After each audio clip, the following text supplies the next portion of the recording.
Okay, now I've got a very special guest for you, right? This gentleman is a friend of mine. We know each other for a few years. I think I just told him, I think after this, after South Africa, we might just see him on WWE because he's got some good muscles. And he might just teach you some karate tricks here or some wrestling moves. And hopefully you can remember him as that. He's a very beautiful speaker. He has a lot of experience in Islam. Allah has guided him from atheism to Islam, if I recall properly. And he's one of these people in the world that I know that when you speak into an atheist, he doesn't use the Bible or he doesn't use that. He uses what is relevant to that person. So it is an honor to call Hamza to share some of his thoughts with you, inshallah. I was hoping that we could have come after Zohar and given you another program, but maybe you get a taste of it and you can request him and doctor to slot him in because he's one of a kind. Inshallah, Hamza, tafadhal mashkura. بسم الله الرحمن الرحيم إن الحمد لله والصلاة والسلام على رسول الله السلام عليكم ورحمة الله وبركاته. So, my name is Hamza Tzortzis, by the way. I was born in London and I come from a Greek background and I converted to Islam 14 years ago. Ikhwan wa akhawat, brothers and sisters, mashayikh, respected elders, I greet you with the warmest Islamic greetings of peace. I wasn't supposed to deliver anything, but I'm going to give you some nasiha. As the Prophet ﷺ said, Ad-deenu nasiha. The deen, this religion, is sincerity, which includes sincere advice. And all of you live in a nation, a beautiful nation, with the majority of its adherents follow the religion of Christianity. But there is another religion, if you want to call it a religion, that is growing. Because of social media, because of Facebook, because of the media, because of the secular political structures, because of the secular academia, what is happening now is you're having people leaving religion now. They're leaving Christianity, they're leaving other religions, and they are adopting atheism, godlessness, meaning that there is no God, there is no divine reality, there is no deity worthy of worship. And this is an unfortunate growing phenomena. We even have professors at Cape Town University and other places that are active in their preaching, if you like, of the atheist worldview. And it's growing. And because we live in a world that is very connected now because of social media, you have to be equipped not only in comparative religion, but also in dealing with atheism.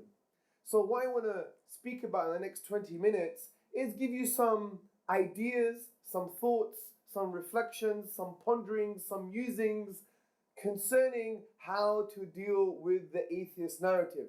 And we know the best arguments are found in the book of Allah subhanahu wa ta'ala.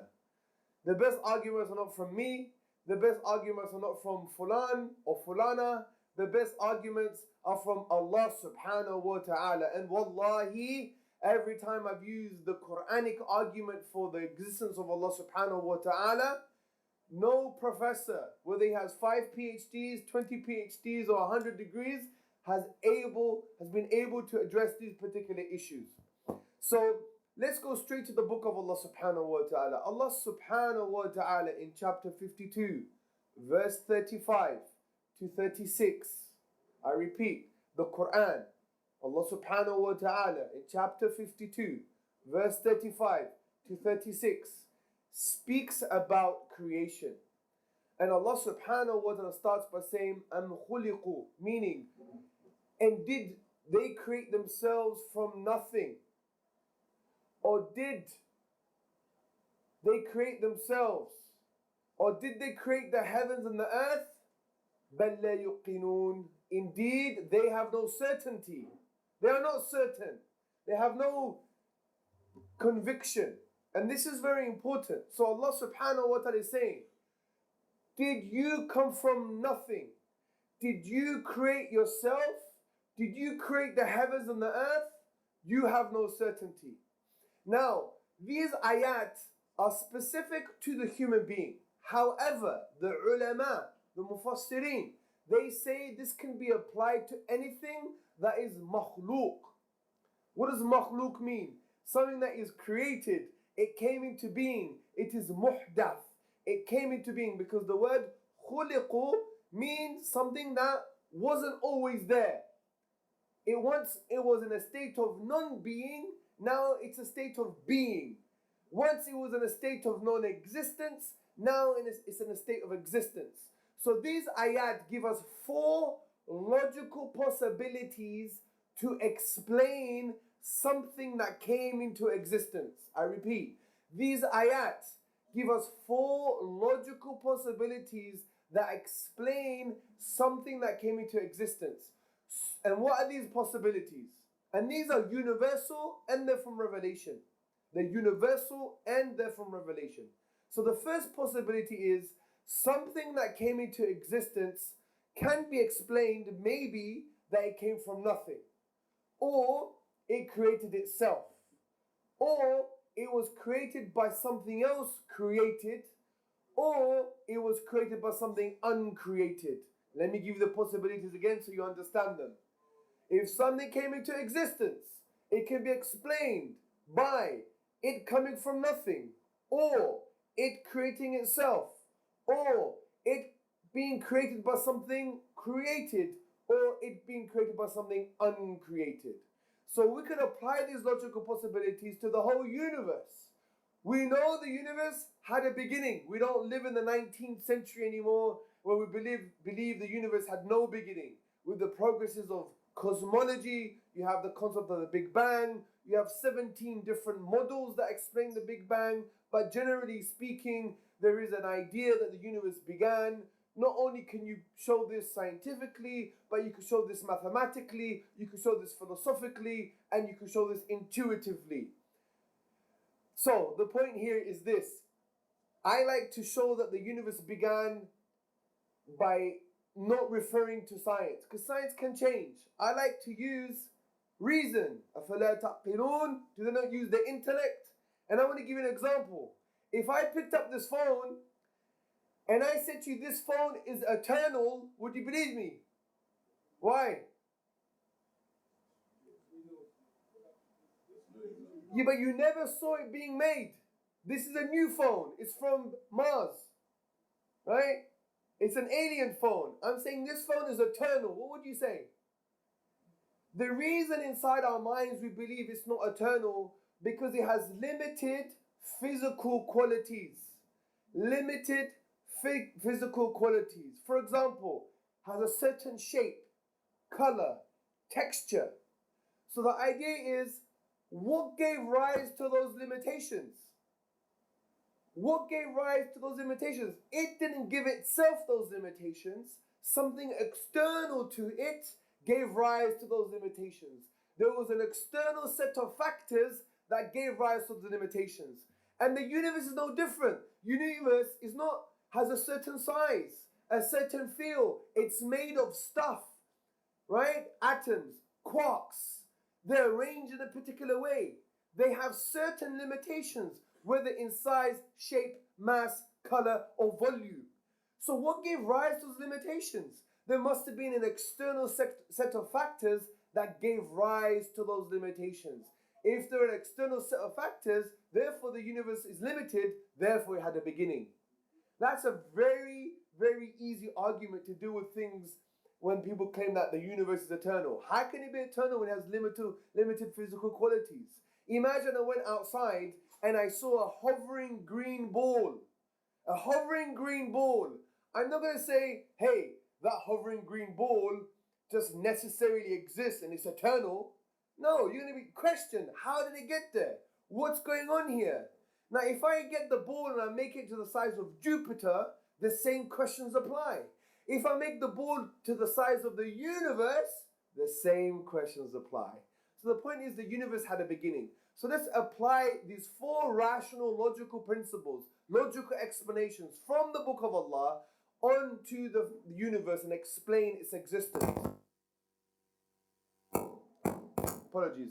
The universe began. So the first option is it came from nothing. Can something come from nothing? Are you sure? Exactly, because if I have nothing, I add a bit more nothing, and I sprinkle a bit more nothing, and powder a bit more nothing, what am I going to get? Nothing. What is 0 plus 0 plus 0? Right, that's it. And this is why some atheists, they want you to believe in magic. They want you to believe in hocus pocus. Right? That for eternity there was this absolute void, nothing, and all of a sudden, boom, you had something. So we know the universe could not come from nothing because being cannot come from non-being. Okay? Being cannot come from non-being. Now some atheists say, no, you're wrong. Because in the quantum vacuum, you can have particles that emerge from the quantum vacuum. But this is a wrong objection because the quantum vacuum is not nothing, it's something. It's a sea of fluctuating energy. It obeys the laws of the universe. So don't listen to these people who they tell you that quantum vacuum is nothing. Nothing means an absence of something. The quantum vacuum has fields, has energy. There is something inside it. So, it can't come from nothing. What's the second option? Created itself. Can something create itself? Can I give birth to myself? Can your mother give birth to yourself? Exactly, it's an impossibility because think of it logically. For something to create itself, it means it was in existence before it was in existence. Because for something to be created, it means it once wasn't there, then came into existence. But to create itself, it means it was there before it was there, before it came into existence. Which makes no sense at all. Absolute no sense. So we know the universe is going to create itself. What's the third option? It was created by something else created. Now this is the interesting one. This is not an ultimate explanation. Let me explain why. Can the universe be created by something else created? Maybe. Maybe Allah put another cause there. But is that an ultimate explanation? No. And let me explain why. If this universe, universe 1, was created by a universe before it, universe 2, and universe 2 was created something before it, universe 3, and universe 3 was created by something else, universe 4, and universe 4 was created by universe 5, if that went on forever, would you ever have this universe? Exactly. As Ibn Taymiyyah said, the 14th century scholar, that you cannot have an infinite regress of causes. Something cannot get its causal power from something prior to it ad infinitum forever. For example, if this hand can only move before this hand moves, but this hand can only move before this hand moves, and this hand can only move before this hand moves, and that goes on forever, this hand will never move, right? It's like say I'm a sniper, a peacekeeping sniper, and I'm going to shoot an alien from space. Before I shoot, I have to ask permission from the sniper behind me. But the sniper behind me, he has to ask permission from the sniper behind him. If that goes on forever, am I ever going to shoot? Exactly. So the universe couldn't be ultimately created by something created. So what's the final best explanation? The universe was created by an uncreated creator. This is from the Quran. It's the most powerful argument. I have not met one person from any academia be able to address this. Takbir. Takbir. Takbir. This is why, brothers and sisters, my brothers and my beloved sisters, you have to realize that we're going to be facing these challenges and we can address these challenges. We have the Quran, the book of Allah. We have to learn to understand the book of Allah in a deep way. The Quranic ayat are like diamonds. You have to dig deep for diamonds. And when you put light in one part of the diamond, you get different refraction. And you put a light in another angle, you get different refraction. It's a deep book that needs analysis, that needs to be taken care of, that needs to be in your heart, not only in your mind. Because this book will save our human beings that we love. Because the Prophet said, love for an-nas what you love for yourself. لا يؤمن أحدكم حتى يحب لأخيه ما يحب لنفسه. Love for others what you love for yourself. You won't truly believe unless you love for others what you love for yourself. And this akhihi doesn't mean Muslim brotherhood. Go read the classical works. Imam Rajab al-Hanbali, what did he say in his compendium of wisdom and knowledge? He said this means insaniya. He referred to other hadith in Musnad Ahmed, other hadith in Abu Dawood, and this means loving for your human beings what you love for yourself. So what do we love the most? Don't we love Allah the most? Do we love the Prophet the most? Sallallahu alayhi wa sallam. Give that love to others. So dawah really is about spreading love. That's what dawah is. Dawah is spreading love because you're taking your love for Allah, your love for the Prophet ﷺ, and you're just giving it to other people. Right? So with the atheists, you have a very strong argument. As I said, chapter 52, verse 35 to 36. Take it, absorb it. If someone's recorded this, share it with the brothers, analyze it further. I have a book on this whole topic that's just been finished. It should be published by November. It's called The Divine Reality, God, Islam, and the Mirage of Atheism. So it's called The Divine Reality, God, Islam, and the Mirage of Atheism. It's a very complex book as well. It's about 400 pages. It's got around more than 500 references. Over half of those references is Quran, Hadith, or a statement from a scholar. So it's mixing both traditions together. And inshallah, it's going to be a success. But you guys are the true foot soldiers for the dawah because you're out there talking to people. And you have to realize this. It's easy to give a talk.